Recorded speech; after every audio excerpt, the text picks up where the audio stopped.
It's good to have you here with us at the end of this week and at the end of the month of October. That is so hard to believe. And yet, when we started this months ago, we all thought that we'd probably be out of the woods by now, but it seems like the woods are getting thicker in some ways, and that's why we're continuing on with these times, because we want to be an encouragement and we need to look to the Lord, and these are exciting days. And we need to pray, as I mentioned a couple of days ago, and ask God to work and believe Him and trust Him. And I'd like to give a wonderful incident of the Apostle Paul's life in regard to this. Paul was literally in a storm. You know the story in Acts chapter 27, how that he had been taken by the Roman government. He appealed unto Caesar. He was heading to Rome on a ship, and they did not listen to him. They got into a massive storm. And it was very clear that they were in great danger.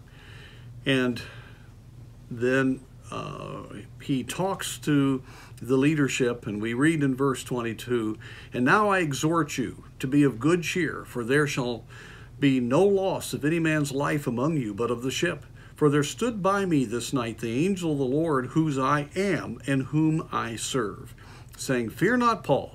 Thou must be brought before Caesar, and lo, God hath given thee all them that sail with thee. Wherefore, sirs, be of good cheer, for I believe God that it shall be even as it was told me." And the entire ship believed him, because he had met with God. You know, my friends, in the storms that we're going through, meeting with God will make all the difference. It really will. Not only for you, but also for all of those that you touch. You need to be able to say, God's working. I've met with Him. I'm encouraged. This is what the Word of God says. It's so important. It is so interesting when he said the Lord came to him, an angel came and stood by him, and he says, of God, whose I am. In other words, I have surrendered to the Lord, and whom I serve Him. I'm telling you, folks, if we are not surrendered and we're not serving Him, we're not going to have these times in which we have confidence that in the midst of the storm, God's going to deliver. I feel so sorry for people that are living for self, especially through trials, because the trial becomes the great problem, and there's great fear, and there's a lack of understanding about what to do, and desperation, and oftentimes bitterness against God and bitterness against other people. And that's tragic. People's lives are just torn up when, as a believer, if they will surrender and serve the Lord and spend time with Him like Paul was doing, as he spent a great deal of time. It was a long abstinence, it said. He had been from being with anyone else. He was meeting with God. If they would just do that, then God would meet with them. God would show His Word. God would give peace that passeth all understanding.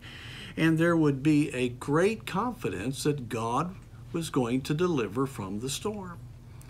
So, friends, I want to encourage you today to realize that the storm is here.